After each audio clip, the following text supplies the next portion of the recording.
Welcome back to my YouTube channel Sirigiri blogs. ಇವತ್ತಿನ vlog actually ಇದು ಗೌರಿ ಹಬ್ಬ ಟೈಮಲ್ಲಿ ನಾನು ರೆಕಾರ್ಡ್ ಮಾಡಿದ್ದು, ಬಟ್ ಎಡಿಟ್ ಮಾಡಿ ಪೋಸ್ಟ್ ಮಾಡಲಿಕ್ಕೆ ಆಗಿರಲಿಲ್ಲ. I didn't get proper time to edit and post, so I am posting it now. ಈ ಒಂದು ವಿಡಿಯೋ ಕ್ಲಿಪ್ಪಿಂಗ್ ಏರ್ ಶೋ ನಡೀತಾ ಇತ್ತಲ್ಲ ದಸರಾ ಟೈಮಲ್ಲಿ, ಆವಾಗ ತೊಗೊಂಡಿರೋಂಥ ವಿಡಿಯೋ ಕ್ಲಿಪ್ಪಿಂಗ್ ಇದು. ಇದನ್ನು ಜಸ್ಟ್ ಆ್ಯಡ್ ಮಾಡಿದ್ದೀನಿ ಅಷ್ಟೇ. ಸೊ ಮೇನ್ ವ್ಲಾಗಿಗೆ ಬರೋಣ ಇವಾಗ. ಸೊ ಇಟ್ಸ್ ಆಲ್ ಅಬೌಟ್ ಮದಿತಾಳೇಶ್ವರ ಟೆಂಪಲ್ಗೆ ಹೋಗಿದ್ವಿ ನಾವು ಫ್ಯಾಮಿಲಿ. ಸೊ ಆ ಒಂದು ವ್ಲಾಗ್ ನಿಮ್ಮ ಮುಂದೆ. ಸೊ ನಾವು ಹೋಗಿದ್ದು ಮದಿತಾಳೇಶ್ವರಗೆ ಗೌರಿ ಹಬ್ಬ ಆದ ನೆಕ್ಸ್ಟ್ ಡೇಗೆ. ಸೊ ನೆಕ್ಸ್ಟ್ ಡೇಗೆ ಎಲ್ಲರೂ ಹೋಗೋದು. ಅಲ್ಲಿ ಹೋಗಿ ಪೂಜೆ ಮಾಡಿಕೊಂಡು ಅಡುಗೆ ಮಾಡಿ ಒಪ್ಪತ್ತು ಬಿಟ್ಟು ಫ್ಯಾಮಿಲಿ ಎಲ್ಲ ಒಳ್ಳೆ ಟೈಮ್ ಸ್ಪೆಂಡ್ ಮಾಡಿಕೊಂಡು ಬರ್ತಾರೆ. ಜಾತ್ರೆ ಥರ ತುಂಬ ಚೆನ್ನಾಗಿರುತ್ತೆ. ಸೊ ನಾವೆಲ್ಲ ಫ್ಯಾಮಿಲಿ ಹೋಗಿದ್ವಿ, ಗಾಡಿ ಕಟ್ಕೊಂಡು ಹೋಗಿದ್ವಿ. ಗಾಡಿ ಕಟ್ಕೊಂಡು ಹೋಗೋದು ಎಷ್ಟು ಸಕ್ಕತ್ತಾಗಿತ್ತು ಅಂದರೆ, ಬಟ್ ಏನಂದರೆ ಗಾಡಿನ ಎತ್ತುಗಳು ಕರ್ಕೊಂಡು ಹೋಗಲಿಲ್ಲ, ಟ್ರ್ಯಾಕ್ಟ್ರಲ್ಲಿ ಹೋಗಿದ್ವಿ. ಯಾಕಂದರೆ ಆಲ್ರೆಡಿ ತುಂಬ ಲೇಟ್ ಆಗಿತ್ತು ಮತ್ತು ಬೇಗ ಹೋಗ್ಬೋದು ಅನ್ನೋ ಒಂದು ಉದ್ದೇಶಕ್ಕೆ ಮುಂದೆ ಟ್ರ್ಯಾಕ್ಟರ್ನ ಫಿಕ್ಸ್ ಮಾಡಿಕೊಂಡು ಎತ್ತಿನ ಗಾಡಿಗೆ ಹೋಗಿದ್ವಿ. ತುಂಬಾ ಚೆನ್ನಾಗಿತ್ತು ರೈಡು. ನಾವಂತೂ ತುಂಬ ಎಂಜಾಯ್ ಮಾಡಿದ್ವಿ.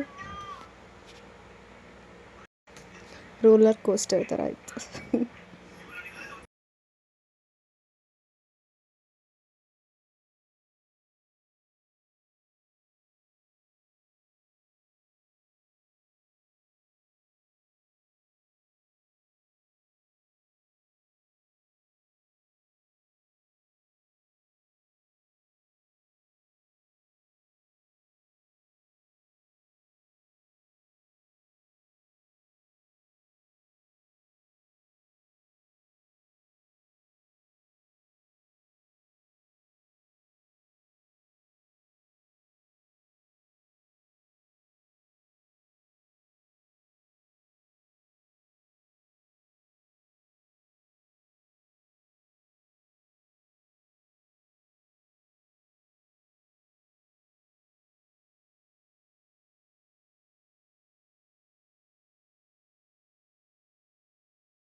ಸೊ ನಾವು ಹೋಗಿದ ತಕ್ಷಣ ಅಲ್ಲಿ ಅಡುಗೆ ಮಾಡೋದಕ್ಕೆ ಅಂತಲೇ ವ್ಯವಸ್ಥೆ ಇರುತ್ತೆ, ಒಲೆಗಳೆಲ್ಲ ಇರುತ್ತೆ. ಅಲ್ಲಿ ಹೋಗಿ ಅಡುಗೆ ಮಾಡಿ ಅದಾದಮೇಲೆ ಅಡುಗೆ ಮಾಡ್ಕೊಂಡಾದಮೇಲೆ ಅಲ್ಲಿ ದೇವಸ್ಥಾನಕ್ಕೆ ಹೋಗಿ ಪೂಜೆ ಮಾಡಿಸ್ಕೊಂಡು ಬಂದು ಪ್ರಸಾದ ಇಲ್ಲಿ ತಿನ್ನಬೇಕು.